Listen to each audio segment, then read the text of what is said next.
below me, that gal with the struts that drives the boys nuts. Elvira, Mistress of the Dark. Well, it looks like I've really gone and done it this time. My close personal friend, Barbara, has been bugging me for years. Elvira, darling, when are you gonna let me come on your show? And I say, Barbara, baby, if we ever run one of your pictures, of course I'll have you on. So what happens? I misread the title of the movie we're showing this week. Why I thought it said Yentl, I will never know. But I asked the girl down here, and now she's in the green room crying her eyes out because I had to tell her that instead of Yentl, the movie's called The Yeti. Instead of Big Nose, it's Big Foot. Gee, what can I say? That's showbiz. Randy, open the door a minute. Just listen to her. Oh, she's crying her heart out. See what I mean? Okay, Randy, shut the door. Shut the door. I've heard enough. Boy, to tell you the truth, when that movie Yentl came out, I never could buy her as a woman anyway. Okie dokie, we'll get to our movie, The Yeti, right after these pearls of wisdom from the advertisement.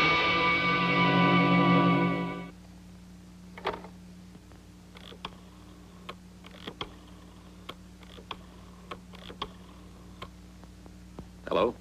I want to speak to the boss. Yeah, sorry, bub, but the boss ain't here. If you want to talk to Bruce Springsteen, you're just going to have to pay 20 bucks for a ticket like everybody else. Phew. Boy, I would like to talk to the boss, my own darn self. I mean, boss here at the station. I tell the program director. I'd like to give him a piece of my mind for sticking us with another one of these poorly dubbed, out-of-sync movies. I mean, where the actors can't even keep up with whatever it was they were saying in the first place. Boy, talk about nerve-wracking. I mean, just trying to watch something like this is enough to give a person the... Take a tranquilizer and go to bed. Hey, I can't go to bed. I've got a job to do. And as for the tranquilizers, I don't do drugs. Why do you think they call it stupid, dope? Oh, hooray! The Yeti is alive! Oh, yay, Yeti! Oh, they might be humming a different tune once they learn that the last thing old Yeti boy had to eat before the Ice Age came along was a generous portion of corned beef and cabbage. And I thought this Operation Yeti was supposed to be serious stuff.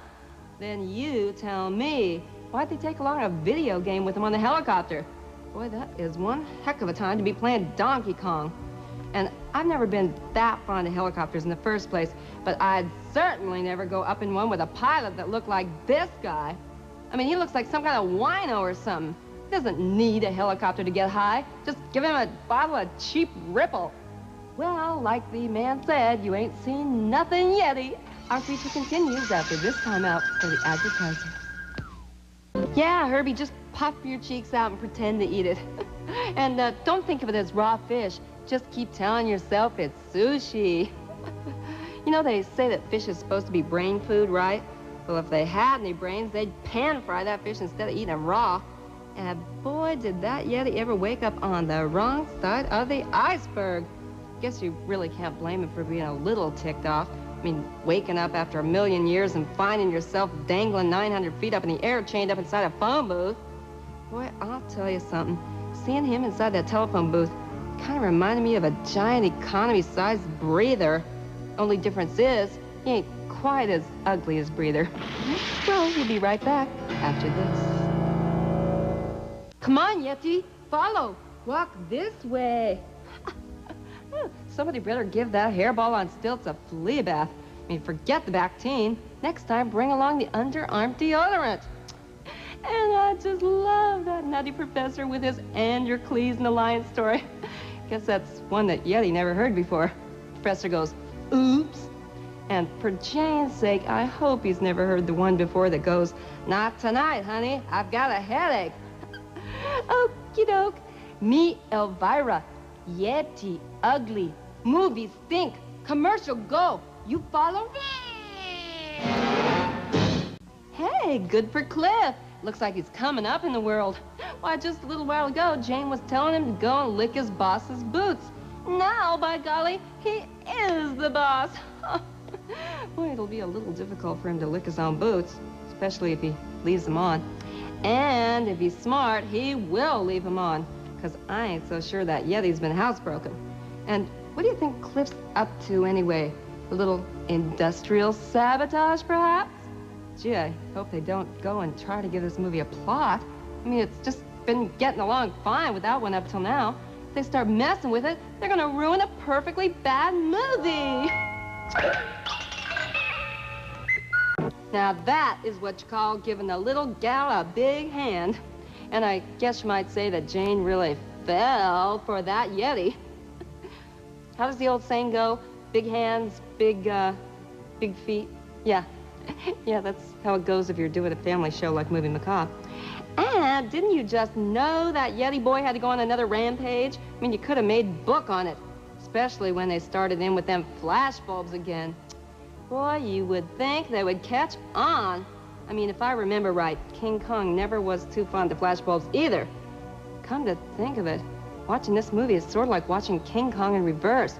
Instead of grabbing the girl and climbing up the building, climb down the building and then grab the girl. Say, you don't think we could be running King Kong backwards, do you? You know, I thought I might have heard somebody in that crowd yell, "Paul is dead." Movie continues after this. Oh, swell! That's just what Yeti needed, to be framed for something he didn't even do. I mean, it's not like he doesn't have problems of his own right now. I mean, he ain't exactly topping the popularity charts up there in Toronto to begin with. Although, when the Blue Jays saw that catch he made with Jane, they wanted to sign him up to play left field. Why, when Yeti saw the bill for replacing all that glass he kicked out, it was enough to send him into cardiac arrest. So sure, just go ahead and blame something else on Bigfoot.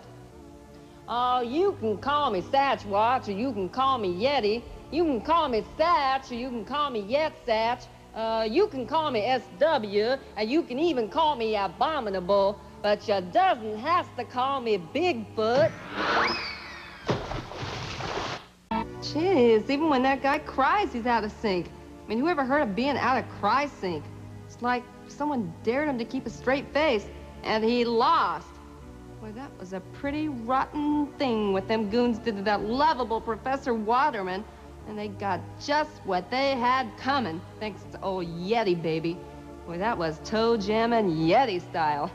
To tell you the truth, I think the odor would have been enough to kill him. And I wish the police would start listening to Jane. Instead of trying to blast the Yeti, they could hire him to be on the force. I mean, just think, all by himself, he'd be able to stamp out crime. Okay, the exciting conclusion to this week's Movie Macker is coming right up. Stay glued. Oh, so what's he supposed to do now? Go back to the Himalayas and freeze his keister off for another million years? Nobody even bothered giving him a pair of thermal underwear or nothing. But can you imagine being the actor they hired to play the Yeti? I can just hear his agent on the phone now. Hey, trust me, it's a really big part. Well, some actors get it in their contract to know that they can keep their wardrobe. What'd the poor devil who played Yeti end up with? An area rug? Well, that's about it for this time around. Next week, it's everybody's favorite rat picture, Willard. I'd like to bait you with a little scene, but we're all out of time. Oh, I wonder if Streisand's still out there in the green room crying her eyes out. Randy, open up the door a little. I'm gonna have to sneak out the back way. Well, I'll be looking for you next week then, and until then, unpleasant dreams.